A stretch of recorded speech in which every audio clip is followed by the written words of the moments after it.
Nathan's hands were shaking as he tore open the wooden crate. Inside, a baby girl lay dying under the Texas sun, her lips cracked and bleeding. She reached up with both tiny arms and whispered one word, "Mama." For 8 years, Nathan had been a broken man, haunted by the family he couldn't save. But this baby, this abandoned child, left to die in the wilderness. She was about to give him something he thought he'd lost forever, a second chance. If you're enjoying this story, hit that like button and subscribe so you never miss our emotional journeys. And drop a comment telling us where you're watching from. We love hearing from you around the world. But to understand how one abandoned baby changed everything, we need to go back to where Nathan's story truly began, 8 years earlier, on the worst night of his life. The July sun hung merciless over Texas, burning everything it touched with the fury of a vengeful God. The July sun hung merciless over Texas, burning everything it touched with the fury of a vengeful God. It was almost the 8th year since the drought began, the 8th year of cracked earth and dying cattle, the 8th year of Nathan Cole waking up alone in a house that used to echo with laughter. He rose before dawn as he had done every single day for the past 8 years. The darkness of his small wooden cabin offered no comfort, only the familiar emptiness that had become his constant companion. At 45 years old, Nathan looked at least a decade older. Deep lines carved into his weathered face told stories of sun and wind and unspeakable loss. His dark hair, once thick and lustrous, now showed silver at the temples. And his eyes, those eyes that had once sparkled whenever his son Samuel ran toward him across the yard, now held a depth of sadness that nothing could erase. Nathan dressed in silence, each movement, mechanical, practiced through countless repetitions until they required no thought at all. He did not look at the cracked mirror on the wall, not because it was broken, but because he could not bear to meet his own gaze. The eyes of a man who had failed in the most sacred duty a father could have. The eyes of a man who had let his family die. Before stepping out the door, Nathan paused at the small table by the window. 2 photograph frames sat there, yellowed with age but carefully dusted every single day. The first showed his wedding portrait with Rachel. She was smiling radiantly in her simple white dress, her eyes full of hope and love. Nathan stood beside her, stiff as a wooden board, because he had been so nervous he could barely breathe. The second photograph showed Samuel at 2.5 years old, sitting on Copper's back for the very first time.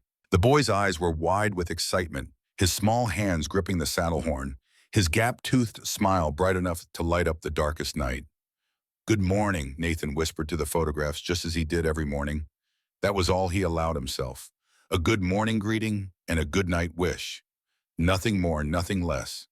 Because if he let himself think about them any longer, if he let the memories flood in without restraint, the pain would swallow him whole. He stepped outside into the pre-dawn darkness. The ranch spread before him, a shadow of what it once had been. The Broken Spur Ranch had been his pride and joy, built with his own 2 hands alongside Rachel. They had dreamed of filling it with children, with laughter, with generations of Coles who would work this land and call it home. Now it was just Nathan, a few dozen head of cattle, and the ghosts of everything he had lost. Copper stood waiting by the fence, his copper-colored coat gleaming faintly in the starlight. The 12-year-old horse was Nathan's only true companion, now a silent witness to all the highs and lows of his master's life. The horse nickered softly when he saw Nathan approach, lowering his head so Nathan could stroke his neck. "We're checking the north water troughs today, boy." Nathan said, his voice rough from disuse. He rarely spoke to anyone except Copper these days. The neighbors had long since learned that Nathan Cole wanted to be left alone. They called him the Hermit of Willow Creek, not with malice, but with a kind of pitying sadness that Nathan hated more than outright cruelty. He mounted Copper and rode out along the fence lines, checking each post and each strand of barbed wire. The work was not strictly necessary. He only had a few dozen cattle left, hardly enough to require a secure fence. But Nathan needed the work. He needed the busyness. He needed something to fill the endless hours of each day so he would not have to think. As the sun climbed higher, the heat became oppressive. Nathan felt it searing through his faded shirt, burning his skin, even through the fabric. He stopped beside a water trough that was nearly dry, looking down at the thick mud coating the bottom. "Not enough water to keep the herd going through the week," he muttered to himself. But the truth was, he did not really care. If the cattle died, if the ranch failed, what did it matter? He had already lost everything important. This place was just a shell, just a reason to keep waking up each morning. He closed his eyes and the memories came, whether he wanted them or not. They always did in moments like this when his guard was down and his exhaustion was high. 8 years ago, a cold, dry October night, Nathan was at the neighbor's place helping old Tom Fletcher repair a barn roof that had been damaged in a windstorm. Rachel was home with Samuel cooking dinner, her famous beef stew that everyone in the county talked about. Samuel, 3 years old, was playing with the wooden blocks that Nathan had carved for him. The boy had his mother's eyes blue as a spring sky and his father's rare but genuine smile. "Papa will be home soon," Rachel promised as she stirred the pot. "Then we'll all eat together." But Nathan was not home soon. The roof repair took longer than expected. By the time he finally mounted Copper to ride home, full of darkness had fallen. He smelled the smoke before he saw the flames. "Copper, run." Nathan dug his heels into the horse's flanks, his heart already pounding before his mind could catch up with what his senses were telling him. When he crested the hill and looked down into the valley, his blood turned to ice. Their house was on fire, not a small fire that could be put out with buckets of water. A roaring inferno that sent flames licking toward the night sky like the tongues of demons. Nathan jumped off Copper before the horse had fully stopped. He ran, stumbled, picked himself up, ran again. The sound of wood crackling, glass shattering, and through it all, cutting through every other sound like a knife through flesh, the voice of his son. "Papa, Papa!" Samuel was at the front window, his small face smeared with tears and soot. He was pounding his tiny fists against the glass, calling for his father. Nathan ran to the front door, but the flames had already consumed it. He circled to the back door, but that too was blocked by fire. Choked him, made him cough and gag. "Samuel's son, Papa's coming." He looked around frantically for something to break the window, found a wooden beam, ran toward the window where Samuel stood. But the fire moved faster than he thought possible. Just as Nathan raised the beam to swing, the roof collapsed. The roar of flames and breaking timber drowned out everything else. But Nathan still heard it, or imagined he heard it, his son's last word. "Papa." Nathan did not remember what happened after that. Tom Fletcher found him the next morning unconscious on the pile of ashes, his hands blistered and raw from trying to dig through the debris with his bare hands. Rachel was found in the kitchen. She had died of smoke inhalation before the flames reached her. Samuel was never found whole. Nathan opened his eyes, gasping, his hands trembling on the reins. Sweat poured down his face, though he could not tell if it was from the heat or from the memory. Copper whinnied softly, sensing his master's distress. "I'm fine, boy," Nathan lied, his voice hoarse. "Let's go. One more trough to check." They continued toward Willow Creek, or what used to be Willow Creek. The stream was nothing but a muddy depression, now a scar in the earth where water once flowed deep enough for swimming. Nathan remembered bringing Samuel here on summer days, teaching the boy to catch tadpoles, while Rachel sat on the bank and laughed at them, splashing each other. He dismounted his boots, crunching on grass that should have been green this time of year, but was instead brown and brittle as paper. He was leading Copper toward the dry creek bed when he heard it. At first, Nathan thought he was imagining things. The sound was too faint, too weak, like a kitten mewing from somewhere far away. He stopped, tilted his head, listened. There it was again. Not a kitten, a baby crying. Nathan's heart began to race. He scanned the area, searching for the source of the impossible sound. There could not be a baby out here in the middle of nowhere, miles from the nearest town. But the crying continued, weak and desperate. Nathan began to walk faster, his eyes sweeping across every bush, every rock, every patch of tall grass. Copper followed, ears pricked forward, as if he too was listening. And then Nathan saw it. About 20 feet from the dry creek bed, half hidden in the tall brown grass, sat a wooden crate, the kind used to ship supplies from back east. Nathan had seen many such crates at the train station in San Antonio. But what was one doing out here in the middle of the wilderness? The crate moved. A small fist punched through the gap between the wooden slats. "Dear God." Nathan ran. He fell to his knees beside the crate, his hands shaking as he tried to pry off the lid. Nails had been driven through the wood. Someone had deliberately sealed this crate shut. Nathan tore at the slats with his bare hands, splinters digging into his palms, blood staining the wood. He did not feel the pain, All he could see was that tiny fist still reaching, still fighting. The lid came off. Inside was a baby girl, perhaps 7 or 8 months old. Her skin was red and blistered from the sun. Her lips were cracked and bleeding. Her eyes were barely open, as if she did not have the strength to lift her lids. But when she saw Nathan's face looking down at her, she reached up with both arms and whispered a single word that shattered his soul. "Mama." Nathan could not breathe. For one terrible moment, he was back at the burning house, watching Samuel reach for him through the window, calling "Papa" with that same desperate hope. But this baby was alive. This baby was reaching for him. This baby needed him. "I've got you, little one." His voice cracked as he lifted her from that wooden coffin. She weighed almost nothing. "I've got you now." The baby's skin was burning hot against his chest. Her breathing was shallow and rapid like a wounded bird. She was dying of heat and thirst, and Nathan knew he had maybe an hour to get her help before it was too late. He mounted Copper so fast the horse startled. "Go!" Nathan kicked hard. "Run like you've never run before." Copper seemed to understand. The old horse found strength Nathan had not seen in years, galloping across the dry prairie toward town. Nathan pressed the baby against his chest, shielding her from the sun with his body, with his hat, with everything he had. "Stay with me, sweetheart. Just stay with me." The baby's eyes fluttered. Her tiny hand gripped his shirt like she was holding on to life itself. "That's it. That's my girl. You keep fighting." The ride to the town of Redemption was the longest 15 minutes of Nathan's life. Every second stretched into an hour. Every time the baby went quiet, his heart stopped until he felt her breathing again. "Please, God." It was the first prayer he had spoken in 8 years. "Don't take her too. Please. Not this one." Main Street was nearly empty in the midday heat. Folks had enough sense to stay indoors when the sun was this brutal. But Nathan did not slow down. He rode Copper straight up the wooden sidewalk, scattering the few people who were out, and jumped off right in front of Dr. Benjamin Shaw's office. "Doc." He kicked the door open. "Dr. Shaw, I need you now." Dr. Benjamin Shaw looked up from his desk, coffee cup frozen halfway to his lips. He was a gray-haired man with kind eyes and steady hands. In 20 years of practice, he had seen plenty of emergencies. But the sight of Nathan Cole bursting through his door with a dying baby made even him go pale. "Good Lord, Nathan. What happened?" "Found her in a crate by Willow Creek."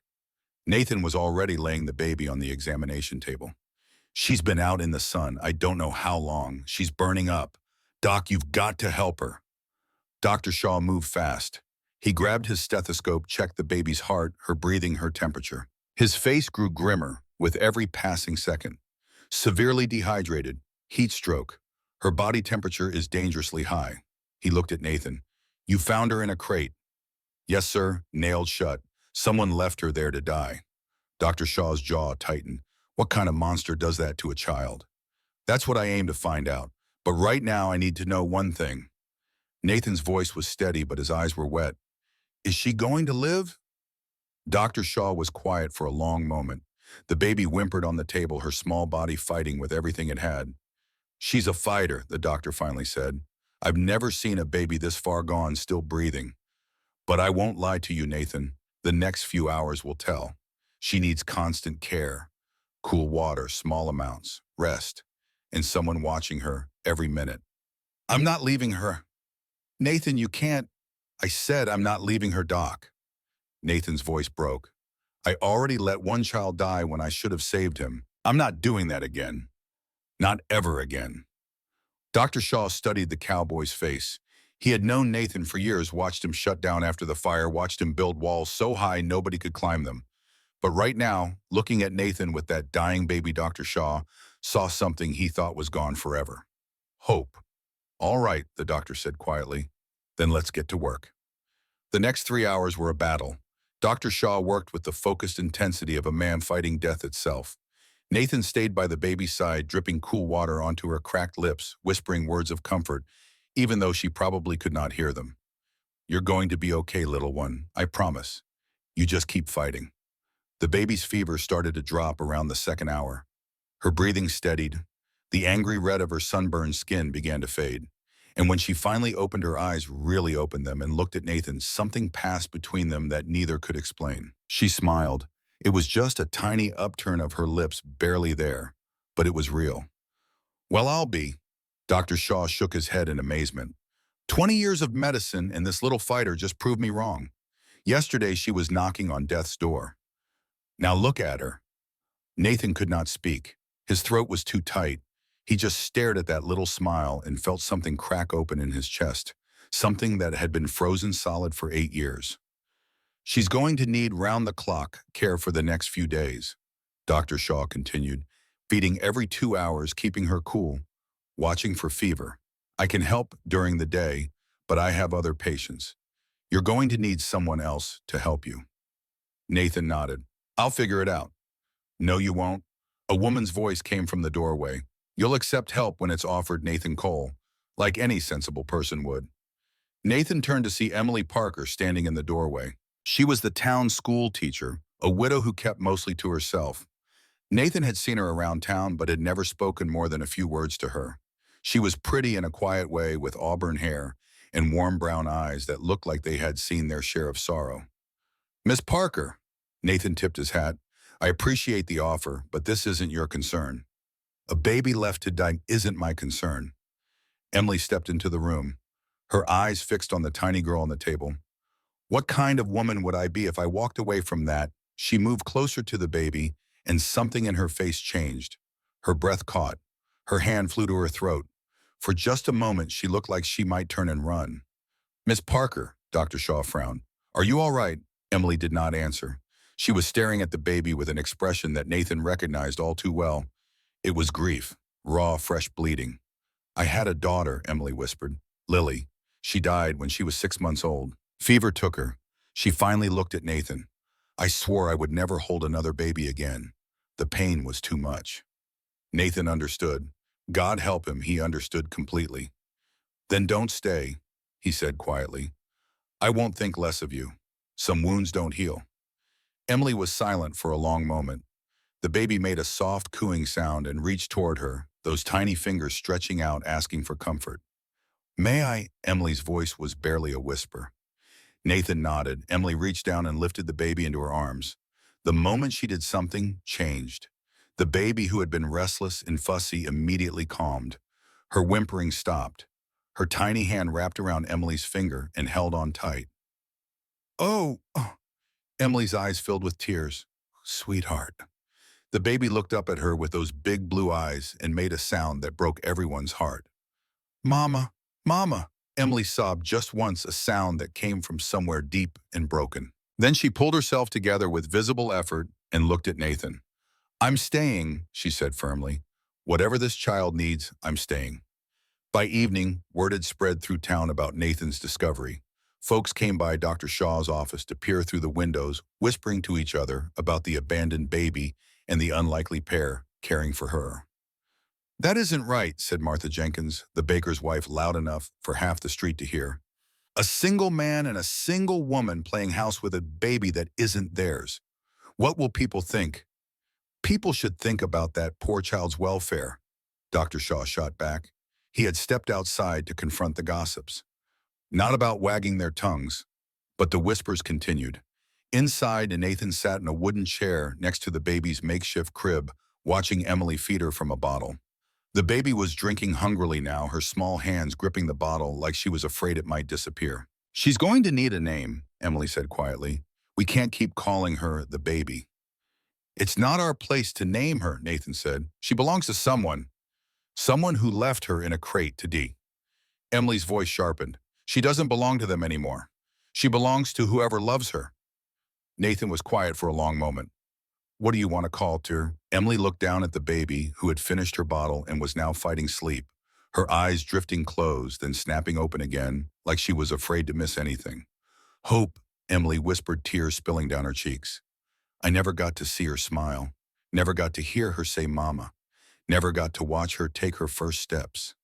The baby in her arms cooed softly and reached up to touch Emily's wet cheek. Hope, Emily said, her voice stronger now. We'll call her Hope, because that's what she is. Hope that I thought I had lost forever. Hope that life can still be beautiful. Nathan nodded slowly. That's a good name. Hope yawned, showing her tiny gums, and finally let her eyes close. Within seconds, she was asleep, her small chest rising and falling in peaceful rhythm. She trusts us, Emily said softly. She doesn't know any better. No. Emily looked at Nathan with those warm brown eyes. She knows exactly what she's doing. Children know who loves them. They can feel it. Nathan wanted to argue.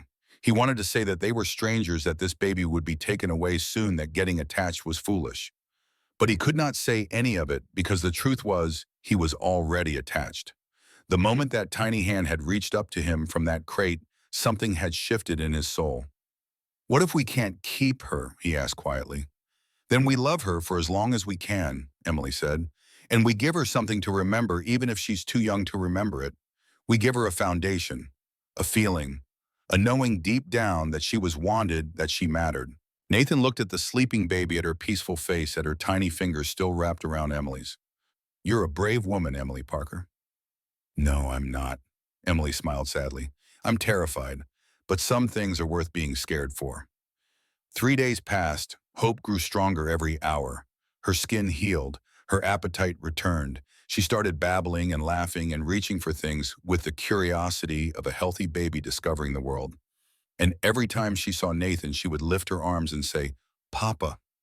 She's confused, Nathan said the first time it happened, his voice rough. She's not confused. Emily was smiling. She knows exactly who you are. Nathan did not know how to feel about that.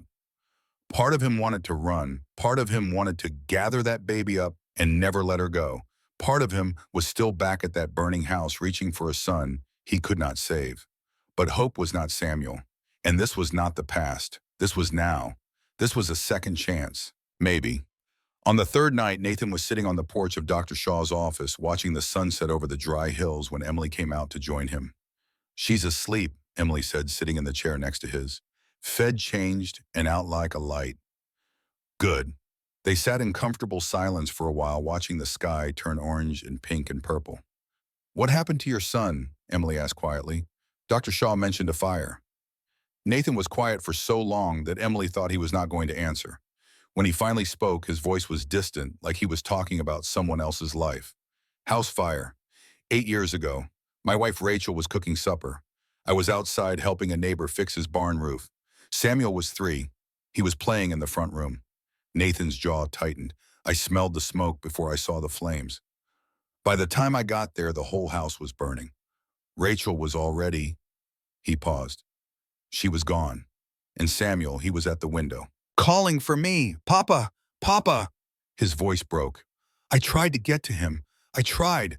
The roof came down. I couldn't reach him. Emily did not say anything. She just reached over and took his hand. They sat like that for a long time, 2 broken people, holding on to each other in the fading light. Some folks said it was God's will, Nathan finally said. I punched the preacher for saying that. Haven't been to church since. I don't think God kills children, Emily said quietly. I think terrible things happen in a broken world, and we have to find a way to keep living anyway. Is that what you did after your daughter? Emily nodded. I wanted to die for a long time. I truly did. But then I realized that my Lily would want me to live, to teach other children, to love again if I could. She looked at him. I haven't been able to, until now. Nathan understood what she was saying. He felt it too. This baby, this abandoned little girl, she was offering them something neither of them had expected to find again. A reason to hope. We should get some sleep, Nathan said finally. Tomorrow's going to be another long day. But as he stood to go inside, Emily grabbed his arm. Nathan, wait. He turned back. Earlier today, while you were watering the horses, a woman came by. Margaret Thompson. She works for Judge Edward Harrington. Nathan's face hardened. Everyone knew Judge Harrington. He was the richest and most powerful man in 3 counties. He owned the bank, the biggest ranch in the territory, and half the businesses in town. When Harrington wanted something done, it got done. No questions asked. What did she want? Emily's voice dropped to a whisper. She knows something, Nathan, about hope, about where she really came from. Nathan's blood ran cold. What exactly did she say? She said the baby belongs to the Harrington family. Emily's eyes were frightened. She said Judge Harrington paid a man to get rid of a problem, a baby problem. She said, if we don't give Hope up, the judge will destroy us. He'll take your ranch. He'll take my job. He'll make sure no one in this town ever speaks to us again. Nathan was quiet for a long moment. When he spoke, his voice was steel. Let him try. Nathan, you don't understand. He's powerful. I understand perfectly. Nathan turned to face her, and in the dying light, Emily saw something in his eyes that had not been there before. Fire. The same fire that had taken everything from him 8 years ago. Only now it was burning inside him, and it was pointed at anyone who threatened that baby sleeping peacefully inside. I already lost one child because I couldn't protect him, Nathan said. I'm not losing another, not to Harrington, not to anyone. He put his hand on Emily's shoulder. You with me? Emily thought about everything she had to lose. Her job, her reputation, her place in this town she had worked so hard to build. Then she thought about Hope, about those tiny fingers wrapped around hers, about the way the baby said mama and looked at her like she was the whole world. I'm with you, Emily said. Whatever comes, I'm with you. They went inside together, not knowing that someone was watching from the shadows across the street. A man in a black coat making notes in a small leather book. Judge Harrington's man.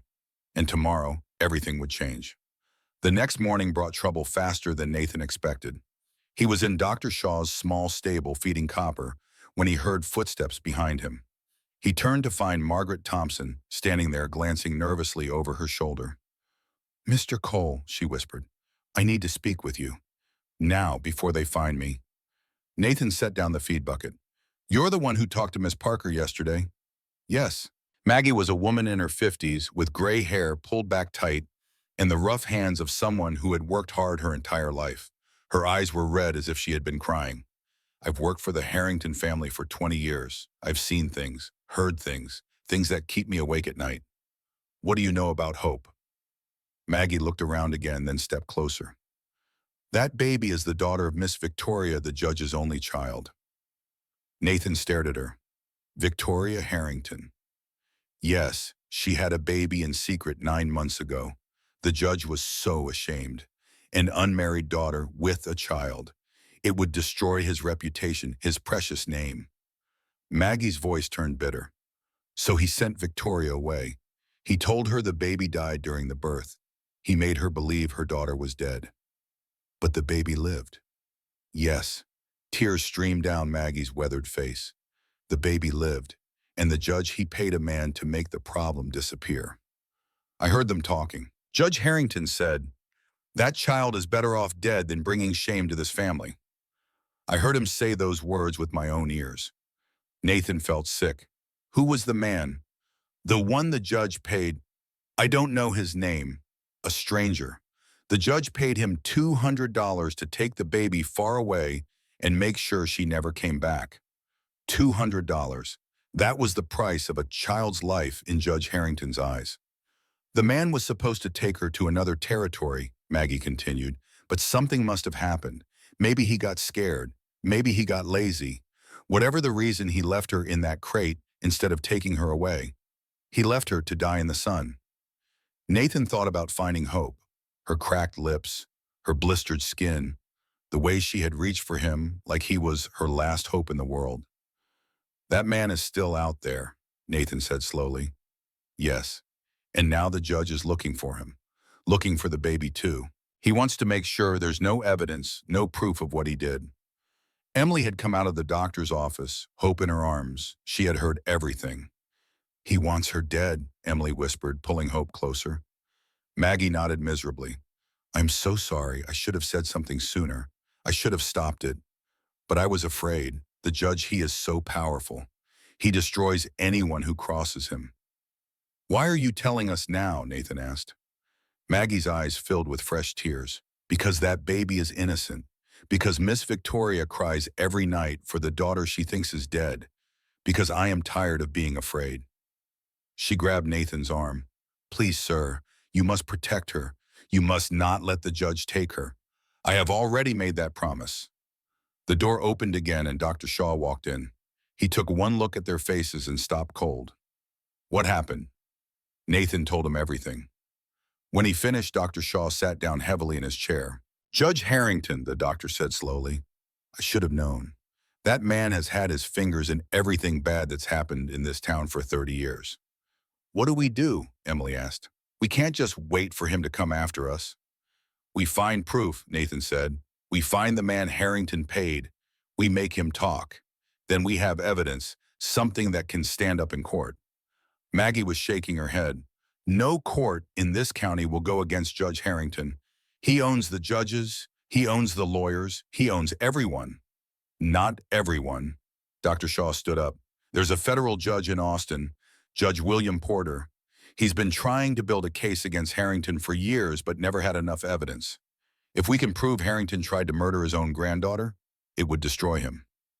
Then that's what we do, Emily said, her voice stronger than Nathan had ever heard it.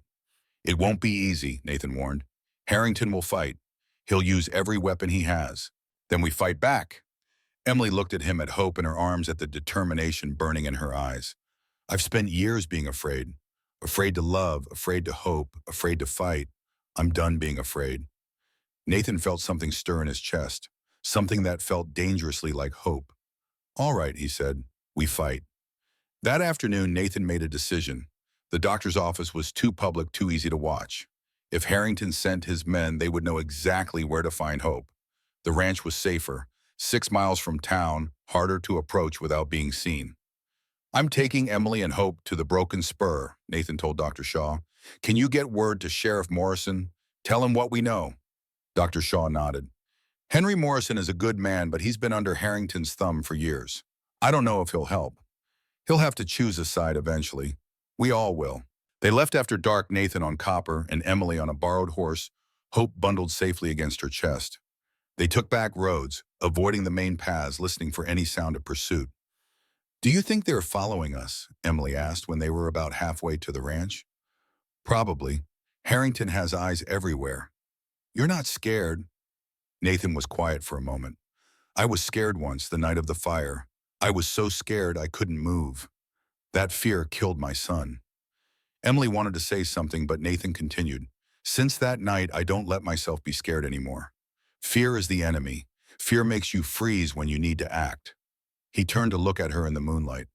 I won't let fear take anything else from me. They reached the ranch as dawn was beginning to lighten the eastern sky. The small wooden house looked lonely in the dim light, a testament to years of solitude. But tonight it would be a fortress. Tonight it would protect something precious. You and Hope take the bedroom, Nathan said as he helped Emily dismount.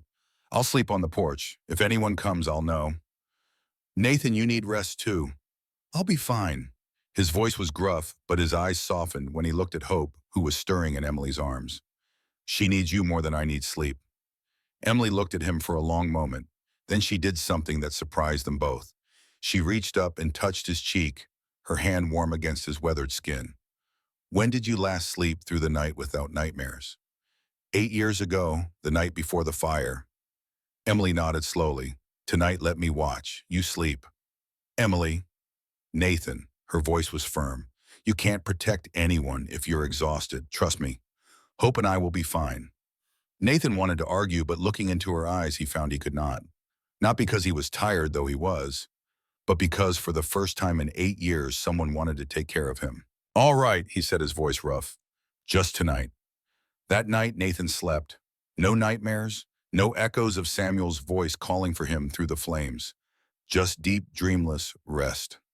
When he woke at dawn, the first thing he saw was Emily sitting by the window, Hope asleep in her arms, both of them bathed in golden morning light. His family, he realized with a jolt. This was what a family looked like. This was what he had lost and never thought he would find again. But the peaceful moment was shattered by the sound of hoofbeats in the distance. Nathan grabbed his rifle and went to the window. A single rider was approaching, moving fast. Emily, take Hope to the root cellar. Now. Emily did not argue. She gathered the baby and disappeared through the kitchen, lifting the hidden trapdoor that Nathan had built years ago after the fire when he could not sleep at night and needed to know there was always a way out. Nathan stepped onto the porch, rifle raised as the rider came into view. It was not one of Harrington's men. It was Sheriff Henry Morrison. The sheriff pulled up his horse and dismounted slowly, hands raised to show he meant no harm. Cole, I need to talk to you. So talk. Dr. Shaw told me everything. Morrison looked tired, worn down like a man caught between his conscience and his fear.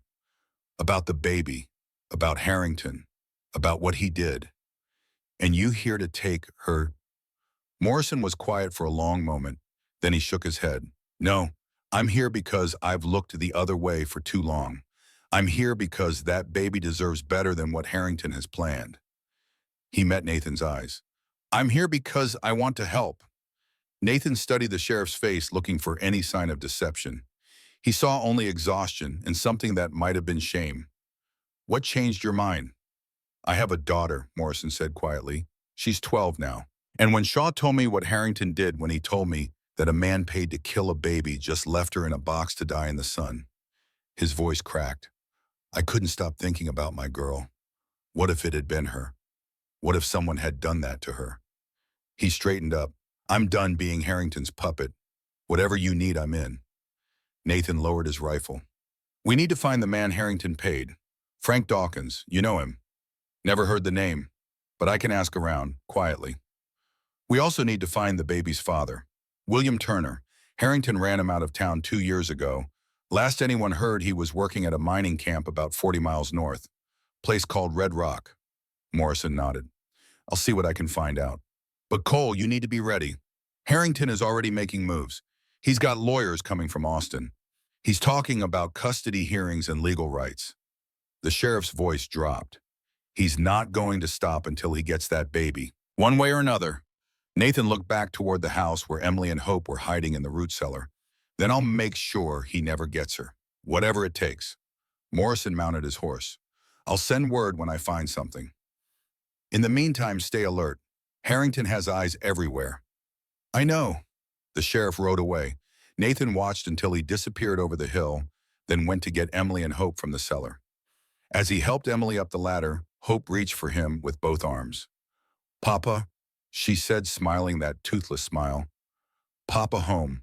Nathan took her in his arms, felt her small body warm against his chest, and made a silent vow. He had failed Samuel. He had arrived too late, been too slow, lost everything that mattered. But he would not fail Hope. Whatever Harrington threw at them, whatever dangers lay ahead, Nathan would protect this child with his last breath, because she was his second chance, and he would not waste it. 3 days passed after Sheriff Morrison's visit, and nothing happened. No riders appeared on the horizon. No threats arrived in the mail. No sign of Judge Harrington or his men. The silence was more unnerving than any attack would have been. Nathan kept watch from dawn until dusk, his rifle always within arm's reach. He checked the perimeter of the ranch twice a day looking for signs of surveillance. He reinforced the locks on the doors and showed Emily the escape route through the root cellar, the tunnel that led to an old well shaft behind the barn. If anything happens, he told her, you take Hope and you run. Don't wait for me. Don't look back. I'm not leaving you behind, Emily said firmly. You will if it means keeping her safe. But as the days stretched on without incident, something unexpected began to happen. In the space between fear and waiting and the quiet moments when the sun set golden over the dry hills, life started to bloom again in the old ranch house. Hope was recovering fully now. The blisters on her skin had faded to nothing. Her appetite was voracious, and she seemed to be making up for all the meals she had missed while lying in that wooden crate. She crawled everywhere, exploring every corner of the house with the fearless curiosity of a healthy baby discovering her world.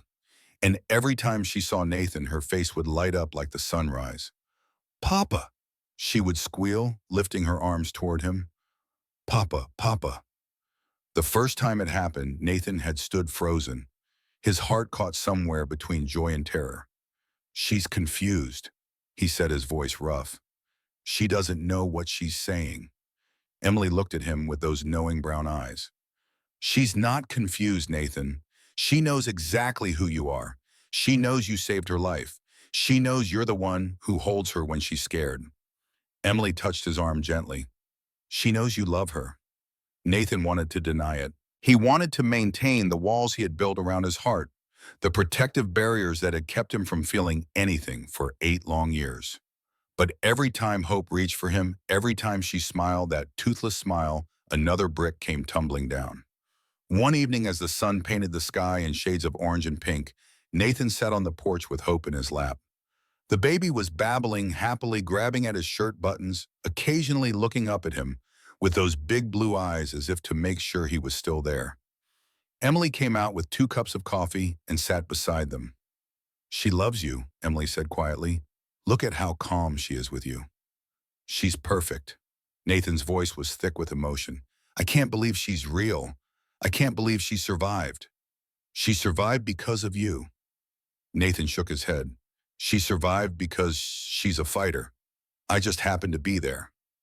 "No," Emily's voice was firm. "It wasn't coincidence, Nathan. It was fate. That baby was supposed to find you, and you were supposed to find her." She reached up and touched his face, her hand warm against his weathered cheek. Nathan flinched at the contact, not from pain, but from something far more frightening. Intimacy, connection, the terrifying possibility of caring for someone again. "You're a good man, Nathan Cole," Emily said softly. "Better than you know. And whatever happens with Harrington, whatever happens tomorrow or next week or next year, that little girl is lucky to have you." Nathan looked down at Hope, who had fallen asleep against his chest. Her face was peaceful, trusting. She had no idea how much danger she was in.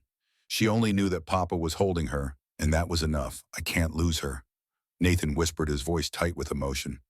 "You won't." Emily's voice was fierce. "We won't let that happen, whatever it takes." They sat together in the fading light, the three of them, a family that had no right to exist, but did anyway. But far away in the grand mansion on the hill overlooking the town of Redemption, another kind of family was living a very different story.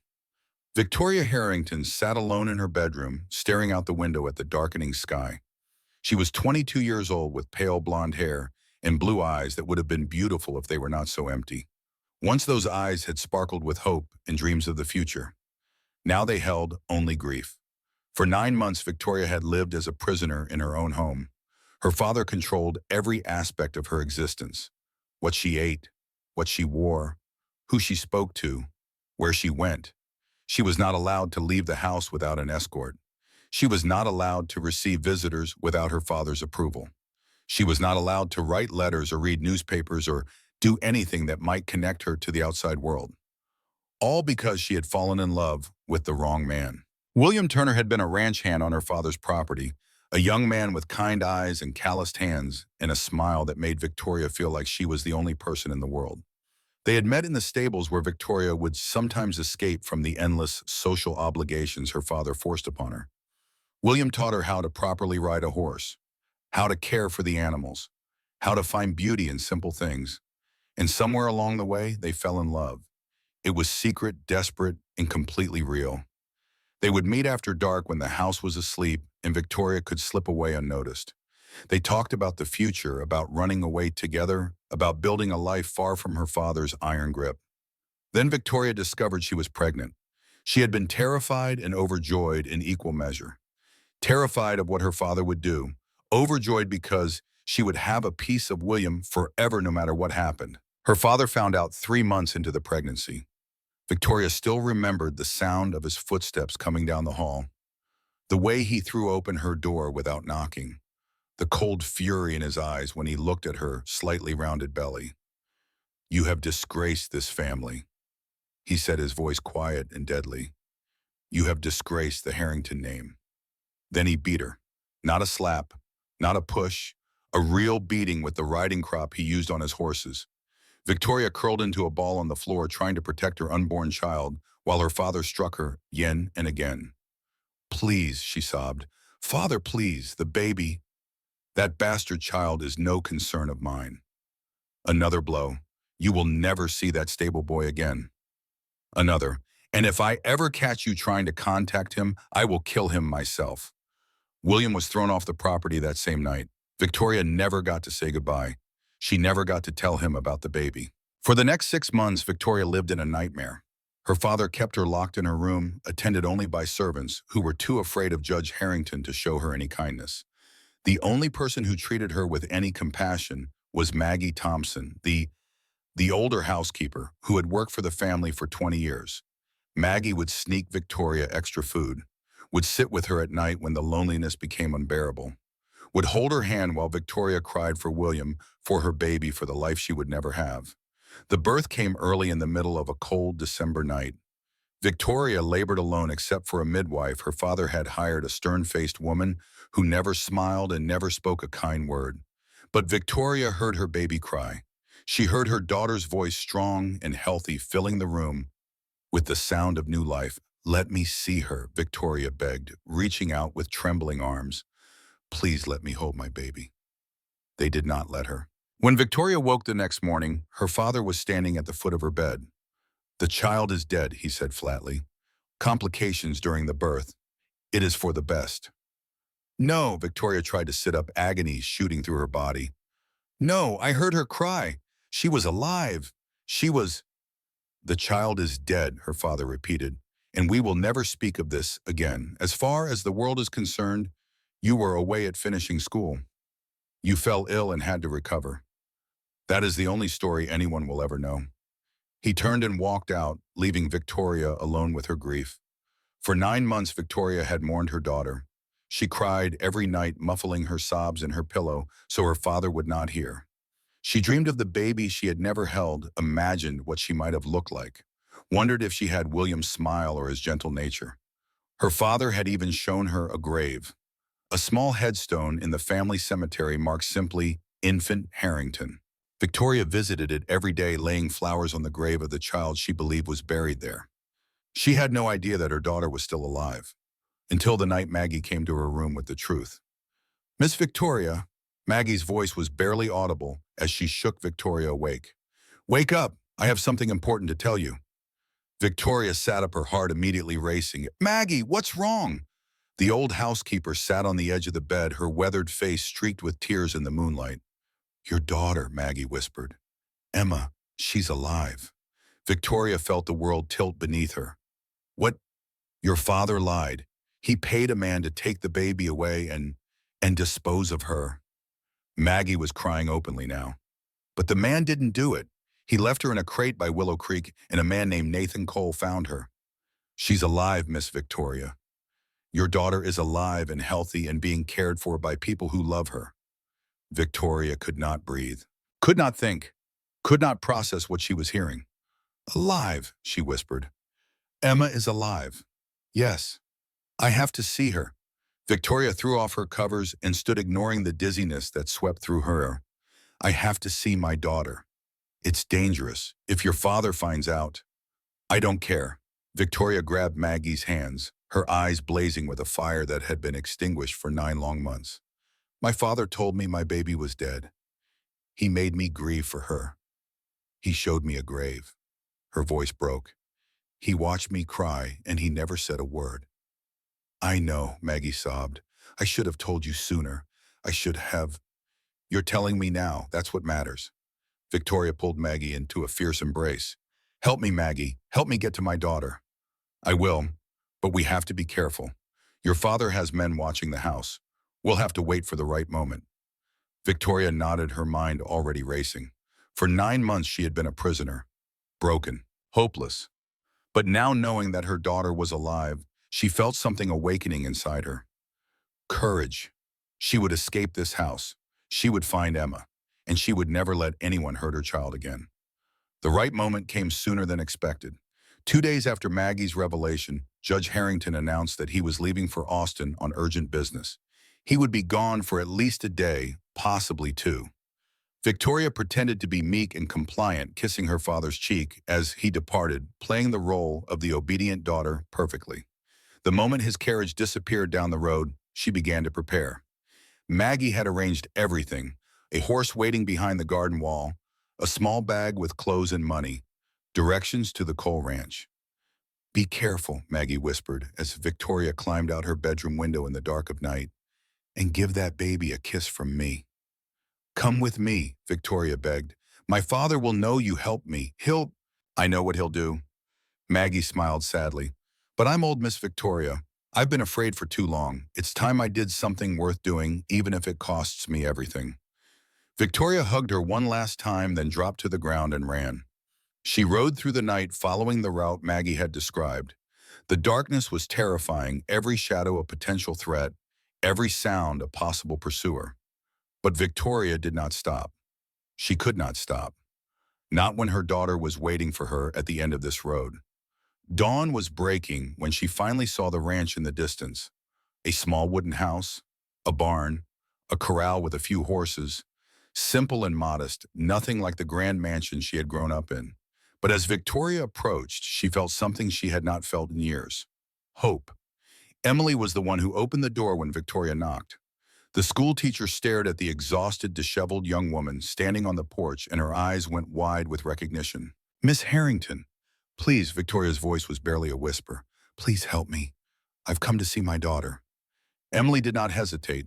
She pulled Victoria inside, calling for Nathan, wrapping a blanket around the shivering young woman. Nathan came running from the barn, rifle in hand. When he saw Victoria Harrington sitting in his kitchen, pale and trembling, he stopped short. "You're the judge's daughter." "Yes." Victoria looked up at him with eyes that held no deception, only desperate hope. "And you're the man who saved my baby." "How did you—" "Maggie told me everything. How my father paid someone to kill her. How you found her. How you've been protecting her." Tears streamed down Victoria's face. "Please, Mr. Cole, I just want to see her. I just want to hold her once. I've spent 9 months believing she was dead." Nathan exchanged a look with Emily. They had known this moment might come, but they had not expected it to happen like this. "She's sleeping," Emily said gently. "But when she wakes up, you can see her." "Thank you," Victoria sobbed with relief. "Thank you." They waited together in the small kitchen, making awkward conversation, dancing around the enormous elephant in the room. Nathan told Victoria how he had found Hope by Willow Creek. Emily described how they had nursed her back to health. Victoria listened to every word, crying and smiling at the same time. And then from the bedroom came a small voice. "Mama, Papa." Emily went to get her. When she returned, Hope was in her arms, rubbing her eyes sleepily. Victoria stood frozen. Her daughter. Her living, breathing, beautiful daughter. Right there, just a few feet away. "Emma," Victoria whispered, using the name she had given her baby in her heart. "Is it really you?" Nathan exchanged a glance with Emily. "Emma Grace," he said softly. "Hope and Emma Grace. Both names for our little fighter." Victoria nodded through her tears. "Emma Grace Cole Turner, a name that honors everyone who saved her." Hope looked at the stranger with curious blue eyes. Then she smiled and reached out her arms. Victoria took her daughter. Her legs gave out and she sank to the floor, cradling Hope against her chest and weeping. "My baby, my sweet baby, you're alive. You're really alive." Hope patted her mother's wet cheek, confused by the tears, but responding to the love. "Mama," she said, "Mama." It was the first time she had said it to Victoria, the first time mother and daughter had truly met. Everyone in the room was crying. Even Nathan, who had not shed tears in 8 years, felt them running down his weathered face. "How?" Victoria finally asked, looking up at them. "How is this possible? My father told me she died. He showed me a grave." "He lied to you," Nathan said quietly. "He paid a man to take her away to make her disappear. But the man got sloppy. He left her in a crate by Willow Creek to die. If I hadn't come along when I did, she wouldn't have made it." Victoria looked down at Hope, at her perfect face, her innocent eyes, her tiny fingers gripping Victoria's dress. "He would have murdered you," Victoria whispered to her daughter. "He would have let you die to protect his precious reputation." When she looked up again, something had changed in her eyes. The fear was gone. In its place was something harder, something stronger. "What do I need to do?" Victoria asked. "Testify," Nathan said, "in front of a judge. Tell them everything. What your father did to you, what he did to your daughter, what he's been hiding all these years. He'll try to stop me. He'll try to discredit me. He'll say I'm hysterical, that I'm lying. Let him try. You've got witnesses now. You've got us." Victoria took a deep breath. Then she looked at Hope, who was smiling up at her with complete trust. "I'll do it," she said. "For Emma, for my daughter. I'll tell them everything." But their celebration was short-lived. 2 hours later, the sound of hoofbeats announced the arrival of visitors. Nathan grabbed his rifle and went to the window. His blood ran cold. A procession was coming up the road. Sheriff Morrison at the front, 3 of Judge Harrington's men behind him. And bringing up the rear, a black carriage emblazoned with a Harrington family crest. The judge had returned early, and he had brought an army. "Emily, take Hope and Victoria to the root cellar. Now." "Nathan, Do it. Emily grabbed Victoria's arm and pulled her toward the kitchen. Victoria clutched Hope tightly, her face pale with terror. He found out, she whispered. He knows I'm gone. Go, Nathan said. I'll handle this. He stepped out onto the porch just as the procession reached the ranch. Sheriff Morrison dismounted first, his face grim. Cole, the judge has a warrant. What kind of warrant? Search and seizure. Morrison would not meet his eyes. Judge Harrington has obtained a temporary custody order for his granddaughter. We're here to take her. Nathan raised his rifle. Not going to happen. The carriage door opened and Judge Edward Harrington stepped out. He was a tall man in his 60s with silver hair and eyes as cold as a winter storm. He moved with the confidence of someone who had never been told no, who had never encountered a problem he could not buy or bully his way out of. Mr. Cole, his voice was cultured, controlled with an undercurrent of menace. We meet at last. Get off my property. I think not. Harrington smiled, a thin slash that never reached his eyes. You have something that belongs to me. My granddaughter. I'm here to collect her. She doesn't belong to you. She belongs to herself and to the people who love her. How touching. Harrington gestured to his men. Search the house. Touch that door and you're dead. The men hesitated, looking at Nathan's rifle and then at the judge. Sheriff Harrington said, coldly, this man is interfering with a lawful court order. Do your job. Morrison stepped forward, his face a mask of conflict. Cole, I don't want any trouble. Just let us search the place. If the baby's not here, we'll leave. You know she's here, and you know what will happen to her if I hand her over. I know the law, and the law says the judge has custody rights. The law, well, Nathan laughed bitterly. You mean the law that Harrington bought, the law that let him pay a man to murder a baby? Morrison flinched. That's a serious accusation. It's the truth. Maggie Thompson heard Harrington give the order. His own daughter just escaped his house to tell us how he's been holding her prisoner for 9 months. And you want to hand an innocent baby over to that monster? I don't make the laws, Cole. I just enforce them. Then enforce this one. Nathan cocked his rifle.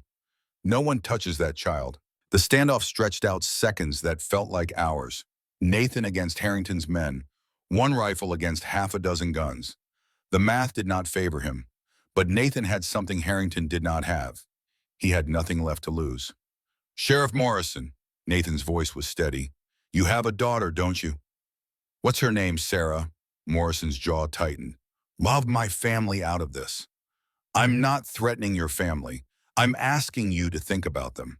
What would you do if someone tried to kill Sarah? Would you stand by and let it happen? Would you help the man who ordered her death take her away? Morrison was silent. His hand, which had been resting on his pistol, fell to his side.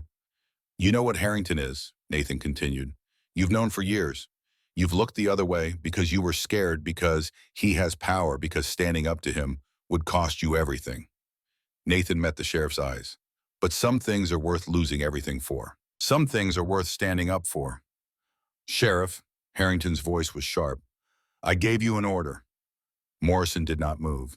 His face was a battlefield duty, warring with conscience, fear, fighting against something that might have been hope. And then slowly he turned to face Judge Harrington. No. The word hung in the air like a thunderclap. What did you say? Harrington's face darkened. I said no. Morrison's voice grew stronger. This custody order is invalid. It was signed by a judge that everyone knows is in your pocket. It didn't go through proper channels. And most importantly, he drew himself up to his full height. I will not hand a baby over to a man who tried to have her killed. You dare? I dare, Judge. I've been too scared to dare for too long. But I'm done being your puppet. Morrison looked at Nathan. Whatever you need, Cole, I'm with you. Harrington's face contorted with fury. For a moment, he looked like he might order his men to shoot both of them. But he was too smart for that, too calculating. He knew when a battle was lost. This isn't over, he said, his voice low and deadly. Not by a long shot. He climbed back into his carriage. His men mounted their horses. Within minutes, they were gone, leaving only a cloud of dust behind. Nathan lowered his rifle, his hands shaking with the aftermath of adrenaline. Thank you, Sheriff. Morrison shook his head. Don't thank me yet. I just painted a target on my back, on all our backs. He looked toward the house where Emily was emerging with Victoria and Hope. What happens now? Now we fight, but we need more than witnesses. We need proof. Hard evidence that Harrington tried to kill that baby. How do we get that? Nathan thought about everything he knew. About Maggie, about Victoria, about the man Harrington had paid. The baby's father, he said slowly. William Turner. You said he was at Red Rock mining camp. If we can find him, bring him back, he'll have legal rights to his daughter. Rights that even Harrington can't ignore. That's 40 miles of rough country. If Harrington finds out you're looking for Turner, he'll send men to stop you. Then I'll deal with them when they come. Morrison nodded grimly. I'll stay here.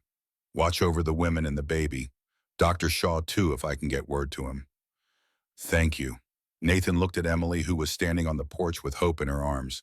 Their eyes met, and in that moment, no words were needed. Be careful, her gaze said. Come back to us. I will, his promised silently. I will.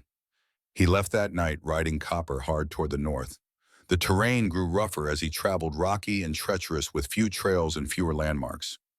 Nathan rode through the darkness, guided only by the stars and his own determination. 40 miles.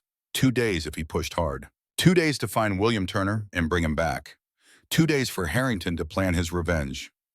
Nathan stopped at a small roadside tavern halfway to Red Rock, hoping to get information about the mining camp.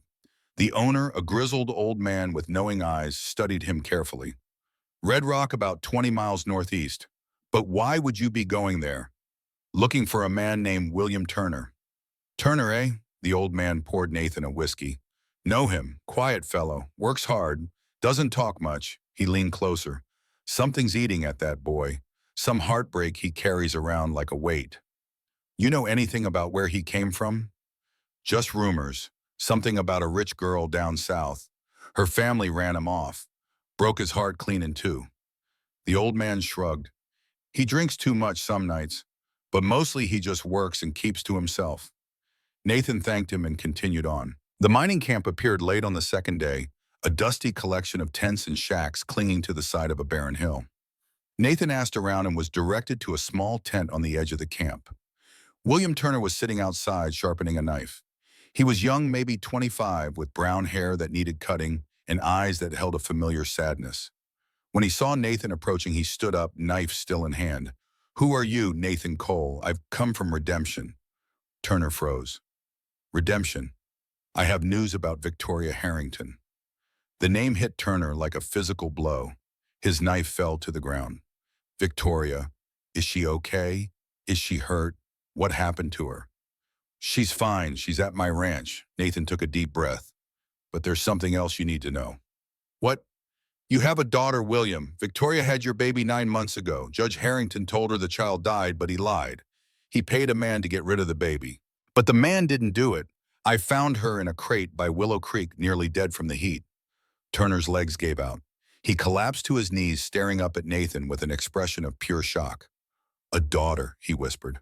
I have a daughter. Yes, and she's alive. She's healthy. She's beautiful. Nathan crouched down to meet his eyes. But Harrington is trying to take her. We need you, William.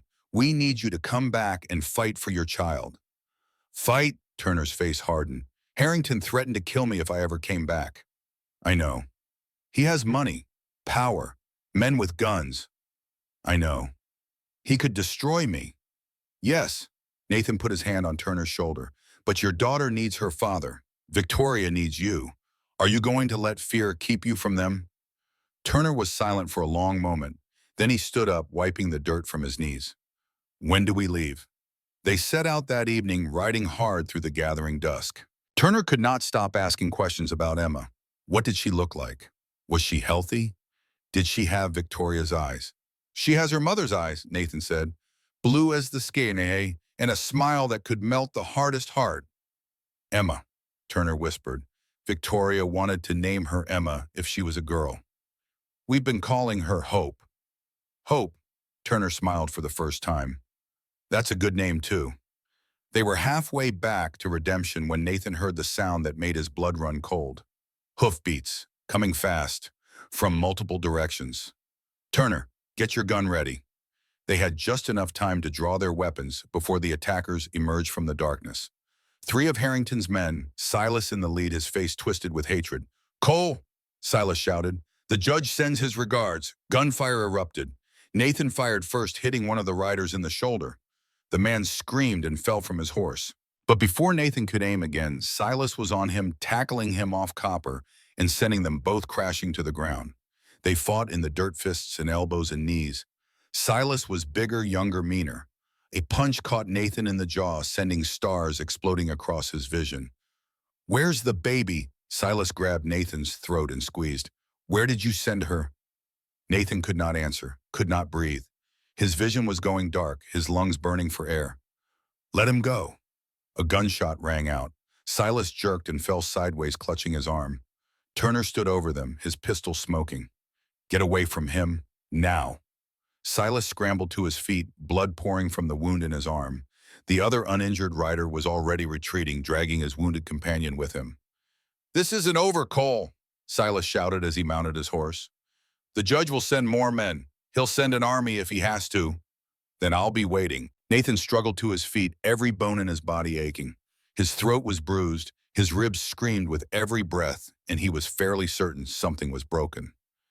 But he was alive. "You okay?" Turner asked. "I'll live." Nathan looked at the young man who had just saved his life. "Thank you. You came all this way to tell me about my daughter. It's the least I could do." They found their horses and continued on, slower now, but no less determined. Every mile brought them closer to redemption. Every minute brought Nathan closer to Emily and Hope. He would not fail them. He could not. They reached the ranch just as dawn was breaking. Emily ran out to meet them, her face pale with worry. When she saw Nathan bruised and battered but alive, she threw herself into his arms. "I was so scared," she whispered.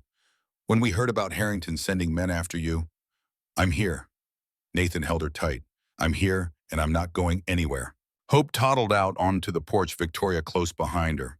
When the baby saw Nathan, she squealed with delight. "Papa!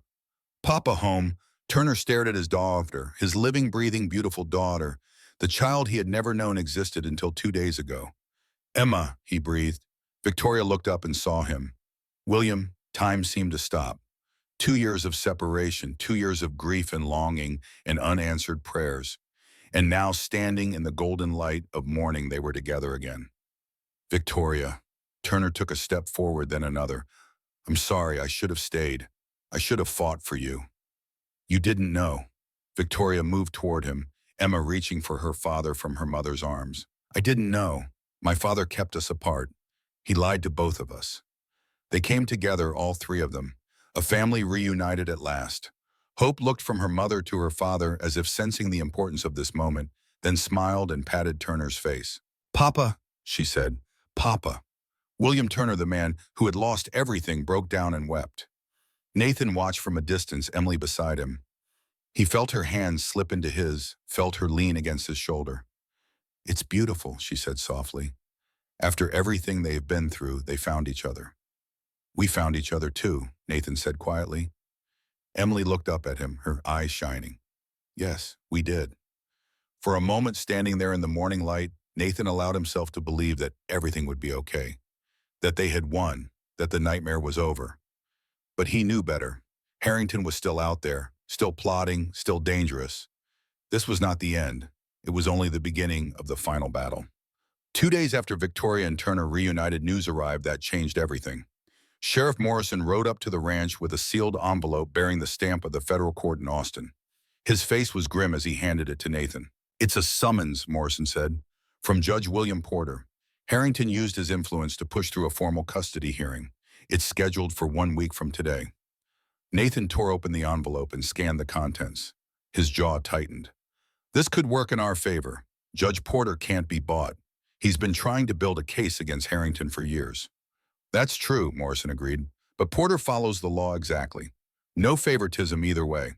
If Harrington's lawyers make a strong case for family rights, Porter might rule in their favor. We need more than testimony. We need hard evidence." Emily came out onto the porch, Hope in her arms. "What kind of evidence?" "Documents, records, anything that proves Harrington paid to have the baby killed." Morrison lowered his voice. Maggie mentioned that Harrington keeps detailed records of all his transactions, even the illegal ones. He's arrogant enough to think no one would ever dare touch his belongings.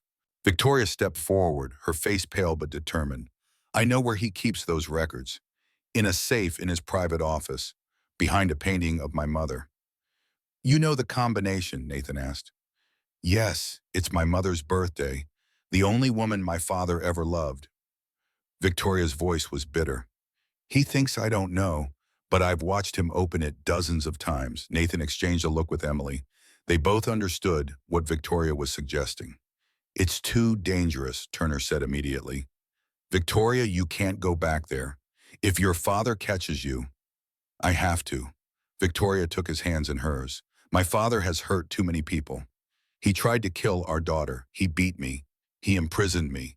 He destroyed countless lives to protect his precious reputation.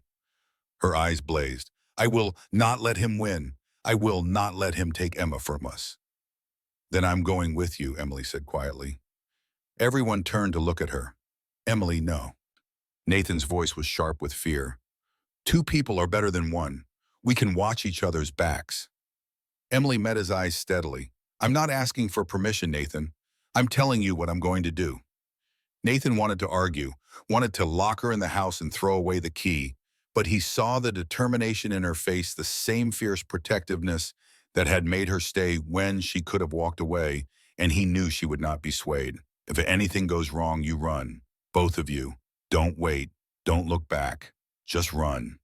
I promise, Emily said. Victoria nodded.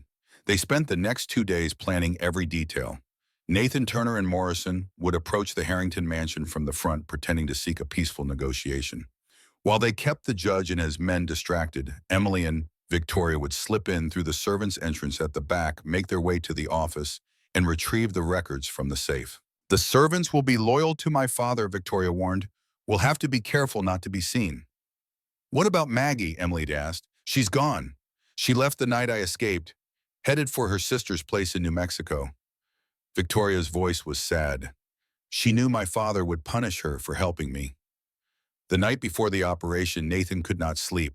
He sat on the porch staring at the stars, his rifle across his knees. Emily found him there just past midnight. You should be resting, she said, sitting beside him. Can't sleep. Worried about tomorrow. Nathan was quiet for a long moment. I'm worried about losing you. Emily turned to look at him, surprised by the raw honesty in his voice. Nathan, his voice cracked. I don't think I could survive losing you too. Emily took his hand, interlacing her fingers with his. You're not going to lose me. You don't know that. No, I don't. She squeezed his hand.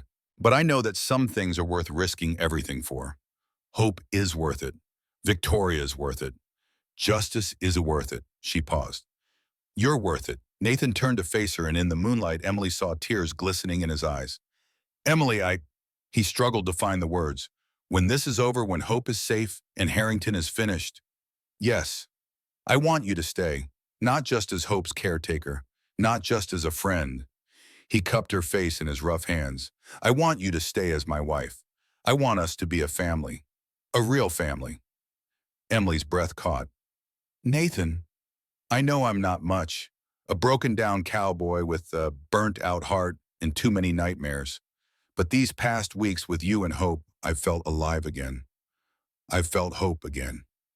His voice dropped to a whisper. I love you, Emily. I should have said it sooner. I should have. Emily silenced him with a kiss.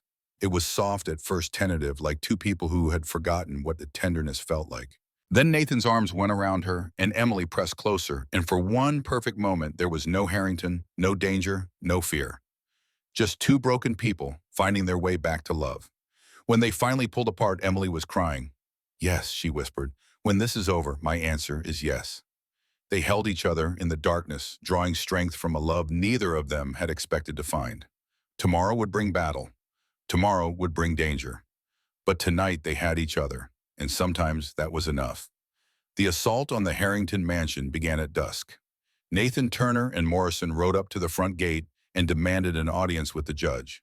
The guards were suspicious, but Morrison still wore his sheriff's badge, and they eventually agreed to escort the three men to the main house. Judge Harrington received them in his study, a glass of whiskey in hand, surrounded by four of his armed men. He looked supremely confident, like a spider welcoming flies into his web. "Gentlemen," he said, gesturing for them to sit, "I assume you've come to discuss terms of surrender." "We've come to discuss the truth," Nathan said, "about what you did to your granddaughter, about what you've done to your daughter, about all the lives you've destroyed over the years." Harrington laughed. The truth is that I am Judge Edward Harrington. I built this county. I employ half the people in it. I am the law." His eyes narrowed. "And you are nothing but a washed-up cowboy, a lovesick stable boy, and a sheriff who just ended his career."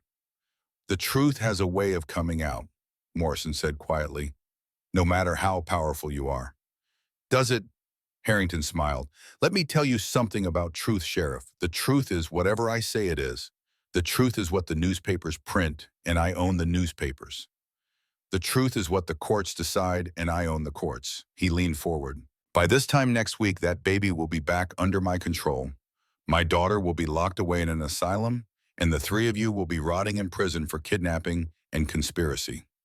While Harrington was delivering his speech, Emily and Victoria were slipping through the shadows at the back of the mansion. The servants' entrance was unlocked just as Victoria had predicted.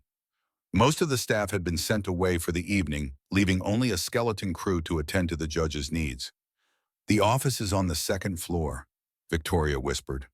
"Follow me." They crept through darkened hallways, their footsteps silent on the thick carpets.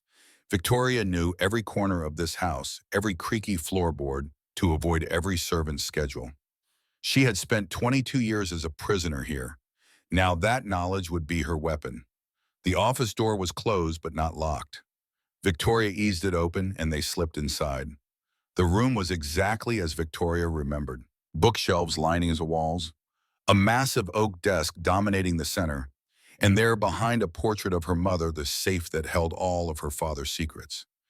"Keep watch," Victoria whispered to Emily. "I'll get the records." She lifted the portrait off the wall, revealing the steel safe beneath. Her hands were shaking as she dialed the combination. Her mother's birthday, April 15th, 1822. Click. The safe swung open.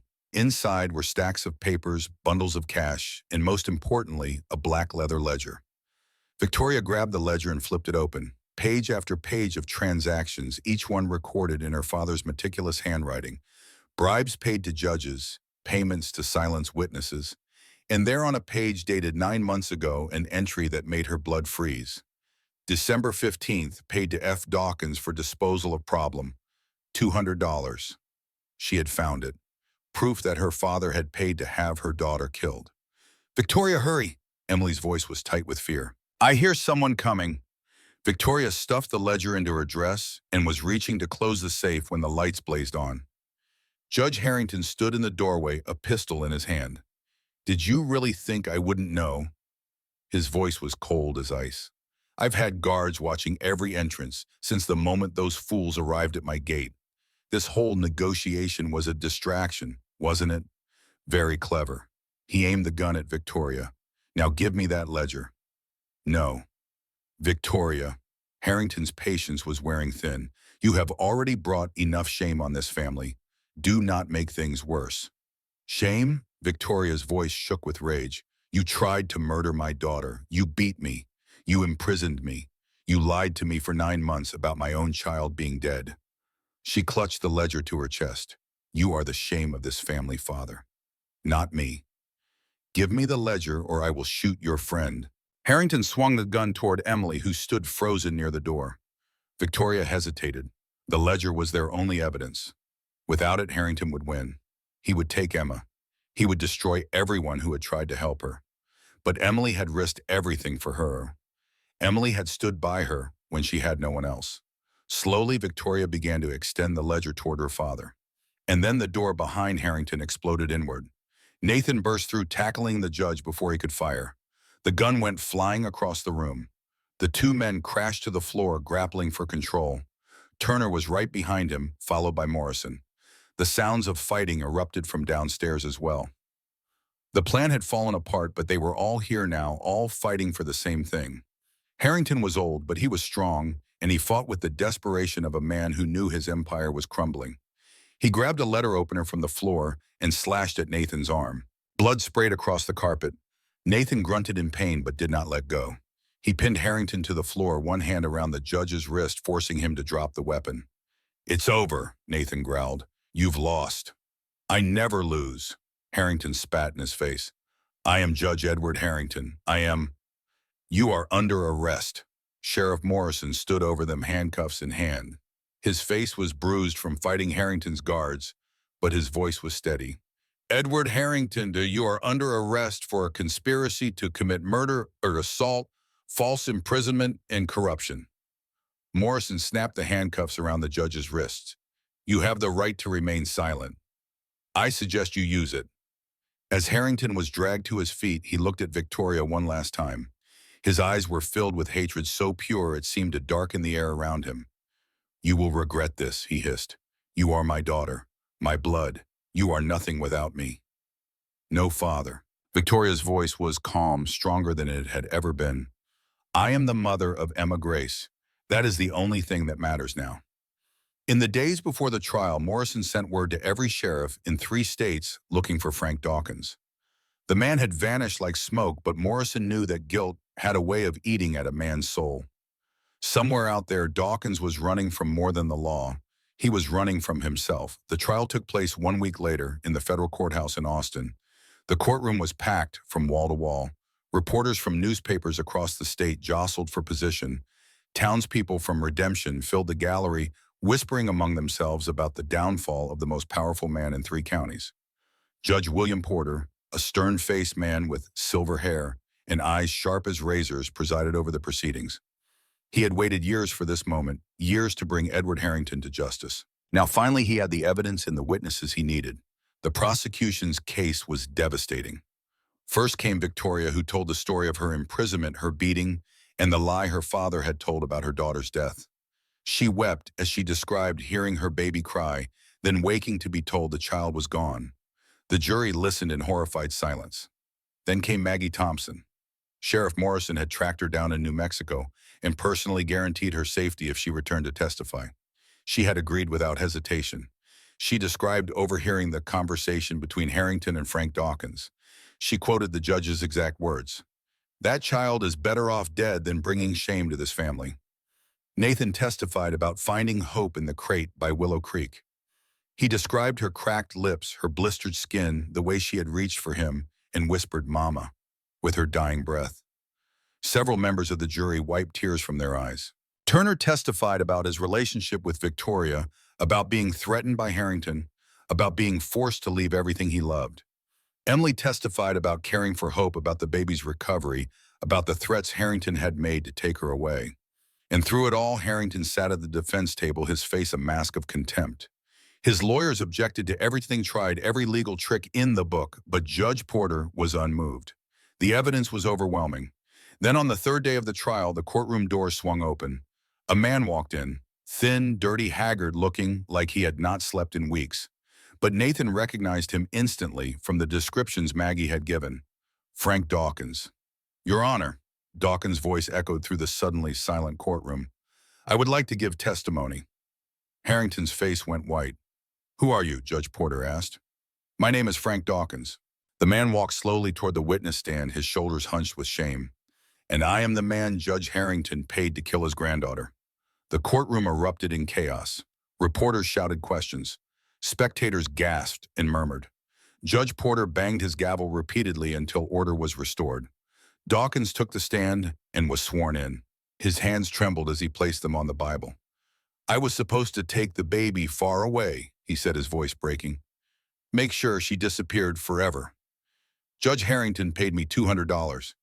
He said the baby was better off dead than it bringing scandal to his family." "Why didn't you do it?" the prosecutor asked. Dawkins began to cry.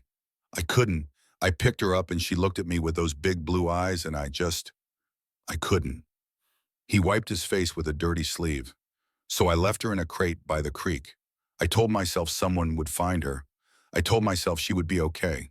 But the truth is I left her there to die because I was too much of a coward to do it with my own hands and too much of a coward to save her." "Why are you here now?" Judge Porter asked quietly. "Because I couldn't sleep," Dawkins said, his voice breaking. "Every night I saw that baby's face. Every night I heard her crying in that crate. I tried to run from it, moved 3 towns over, changed my name, started drinking to forget."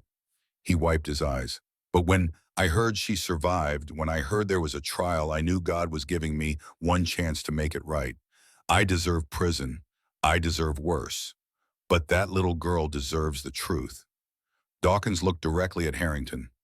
"That man paid me to murder a baby, his own granddaughter, and I've been running from that truth for 9 months.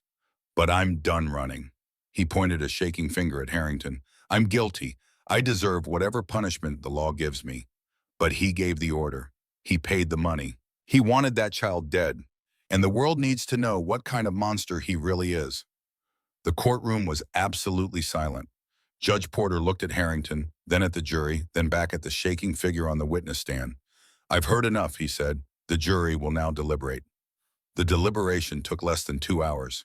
When the jury filed back in, their faces told the story before a single word was spoken. "Has the jury reached a verdict?" Judge Porter asked. The foreman stood. "We have, Your Honor. On the charge of conspiracy to commit murder, how do you find the defendant?" "Guilty." "On the charge of assault?" "Guilty." "On the charge of false imprisonment?" "Guilty." "On the charge of bribery and corruption of public officials?" "Guilty." Judge Porter nodded solemnly. "Edward Harrington, please rise." The once powerful judge stood slowly, his face gray, his hands shaking in their handcuffs. "You have disgraced the bench," Porter said, his voice ringing with righteous anger. "You have used your position and power to terrorize your own family. You conspired to murder an innocent child, your own flesh and blood. You have lied to this court and corrupted the very system of justice you were sworn to uphold." He leaned forward. "I hereby sentence you to 20 years in federal prison without possibility of parole. May God have mercy on your soul, because history certainly will not." Harrington tried to speak, tried to protest, but the bailiffs were already leading him away. As he passed Victoria, he stopped and glared at her with pure hatred. "You've destroyed everything I built." Victoria met his gaze without flinching. "No, Father, you destroyed this family a long time ago. I'm just finally free of it." Harrington was dragged out of the courtroom, his protest echoing down the hall until they finally faded into silence. It was over. The monster had been defeated, and hope was safe. 6 months later, the town of Redemption gathered for a wedding. It was a simple ceremony at the small church on Main Street. Nothing fancy, nothing elaborate.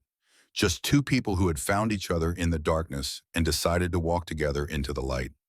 Nathan stood at the altar, looking more uncomfortable in his Sunday best than he had ever looked facing down armed men.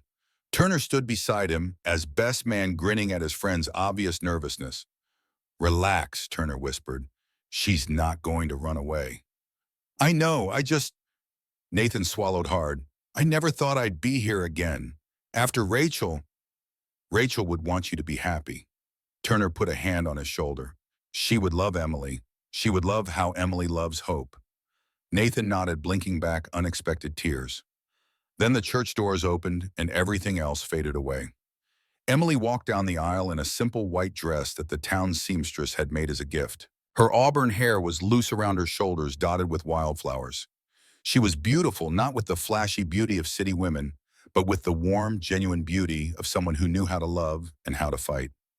Beside her, Hope toddled along, carrying a basket of flower petals and throwing them with more enthusiasm than accuracy. The congregation laughed as petals landed on heads and in laps and everywhere except on the floor. When Hope spotted Nathan, she broke free from Emily and ran toward him. "Oh, Papa, Papa!" Nathan scooped her up with one arm, holding her against his chest as Emily reached the altar. The baby immediately grabbed his nose, making everyone laugh again. "Couldn't wait, could you?" Nathan murmured. Hope just grinned her toothless grin.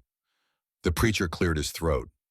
"Shall we proceed?" Emily laughed, her eyes shining. "This seems about right, the three of us together." The ceremony was short and sweet.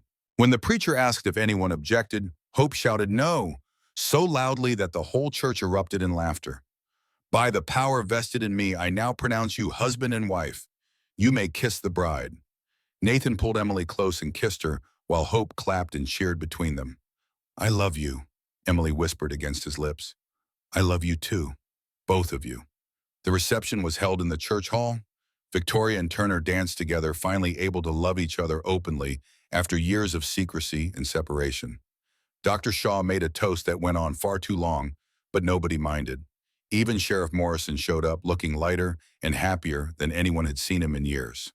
"Heard Harrington got transferred to a federal prison in Kansas," Morrison told Nathan quietly. "He'll die behind bars." "Good. His empire is crumbling. People are coming forward every day with stories about what he did to them. Debts he collected illegally, land he stole, lives he ruined." Morrison shook his head. "Hard to believe one man could cause so much pain." "He's not causing pain anymore. That's what matters." As the sun set, Nathan stood on the church steps with Emily beside him and Hope asleep in his arms. Victoria and Turner had already said their goodnights, heading home to the small house they had built on the edge of town with money from the sale of the Harrington mansion.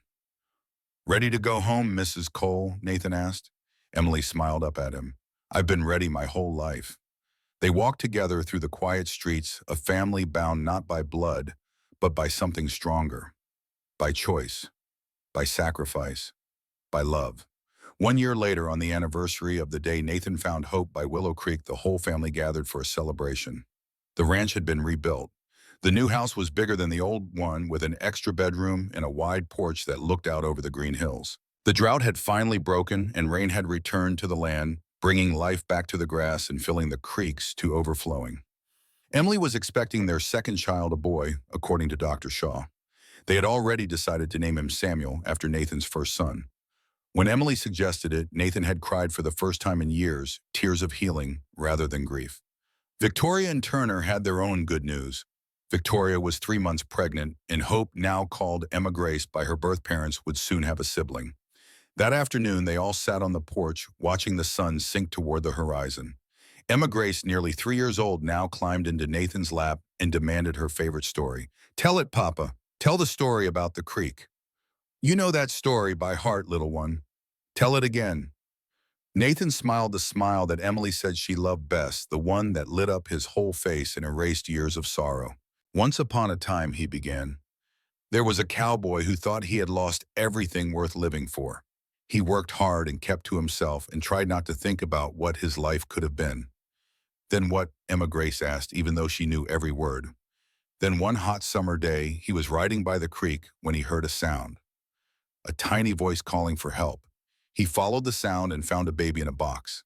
A perfect little girl with big blue eyes and the strongest spirit he had ever seen. She had been left there to die, but she refused to give up. She was fighting to live." "That was me," Emma Grace announced proudly. "That was you. And when that cowboy held you in his arms for the first time, something changed inside him. He realized he wasn't empty after all. He just hadn't found the right person to love yet." Emily came to sit beside them, one hand resting on her rounded belly. "Tell her the ending," she said softly. Nathan kissed the top of Emma Grace's head. "The cowboy took that baby home, and along the way he found something he never expected. He found a woman who taught him how to hope again. He found friends who stood by him when times got hard. And he found out that family isn't about blood or names or where you come from. What's it about, Papa?" Nathan looked at Emily, at Emma Grace, at the life he had built from the ashes of everything he had lost. "Family is about who you choose to love and who chooses to love you back." Emma Grace nodded seriously, like this was the most important wisdom in the world. "I choose you, Papa. I choose you too, little one. Always and forever." She fell asleep in his arms, safe and loved and home. Victoria and Turner had already taken their leave, walking hand in hand back to their cottage. Dr. Shaw had headed into town, promising to check on Emily again next week. Morrison had stopped by earlier to share news that Frank Dawkins had received a reduced sentence for his testimony and was trying to rebuild his life somewhere far away. Now it was just Nathan, Emily, and the sleeping child who had brought them together. "I should put her to bed," Emily said softly. "In a minute." Nathan held Emma Grace closer, breathing in the sweet smell of her hair, feeling the warm weight of her against his chest. "I just want to stay here a little longer." Emily leaned against his shoulder, and they watched the last rays of sunlight fade from the sky. Do you ever think about them? Emily asked quietly. Rachel and Samuel. Every day. Nathan's voice was calm, peaceful. But it doesn't hurt the way it used to. I think they would be happy for me. For us. I think so too. Nathan looked up at the first stars appearing in the darkening sky. Somewhere up there, he believed Rachel was smiling. Samuel was playing in fields of endless green. They were at peace, and now finally so was he. I never thought I'd have this again, he said softly. A family, a home, a reason to wake up in the morning. Neither did I. Emily took his hand. But here we are. Here we are. Emma Grace stirred in her sleep, murmuring something unintelligible before settling back down. Nathan adjusted his hold on her, marveling, as he always did, at how perfectly she fit in his arms. She saved me, he said. That day by the creek. I thought I was saving her, but really she was saving me. Maybe you saved each other. Nathan considered that. A dying baby and a broken man both reaching out in their moment of greatest need, finding each other against all odds. Maybe we did. Emily stood and stretched. Come on, Cowboy. Bring our daughter inside. Tomorrow's another day. Our daughter. The words still filled Nathan with wonder every time he heard them. Not his daughter. Not her daughter. Their daughter. The child they had chosen together, loved together, fought for together. He carried Emma Grace into the house, through the cozy living room with its comfortable furniture and warm fireplace, into the bedroom they had painted pale yellow because Emily said it reminded her of sunshine. He laid the sleeping child in her bed, pulled the blankets up to her chin, and stood watching her for a long moment. Her face was peaceful, her breathing deep and steady. She had no memory of the crate by the creek, no memory of the sun burning her skin or the thirst cracking her lips. All she knew was love, and that was exactly as it should be. Emily slipped her hand into his.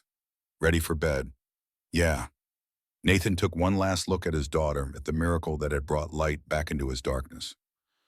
Yeah, I'm ready. They walked to their own room hand in hand, leaving the door open just a crack so they could hear if Emma Grace called out in the night. As Nathan lay down beside his wife, he thought about the long road that had brought him here, the fire that had taken everything, the 8 years of grief and isolation. The moment he heard a baby crying in the wilderness, and everything changed. He had been given a second chance, a chance to love again, a chance to be a father again, a chance to build something beautiful from the ashes of his past, and he had not wasted it. Nathan. Emily's voice was sleepy in the darkness. Yeah, I'm happy. He pulled her close, feeling her warmth against him, feeling the new life growing inside her. Me too, he whispered. For the first time in a long time, me too. Outside, the stars wheeled slowly across the Texas sky. The creek that had once run dry now flowed full and clear. The land that had been parched and dying was green again, full of new growth. And in a small ranch house on a hill, a family slept peacefully. A cowboy who had lost everything and found it again. A school teacher who had learned to love once more. A little girl who had been thrown away and discovered she was priceless. They were not perfect. Life was not perfect. There would be hard days ahead, challenges and sorrows and struggles, but they would face them together. Because that is what family does. And Nathan Cole, the man who had spent 8 years believing his heart was dead, finally understood the truth. Love never really dies. It just waits sometimes, for years, sometimes through unimaginable darkness, until the moment you are ready to reach out and take hold of it again. He had reached out on a burning July day beside a dying creek, and hope had reached back.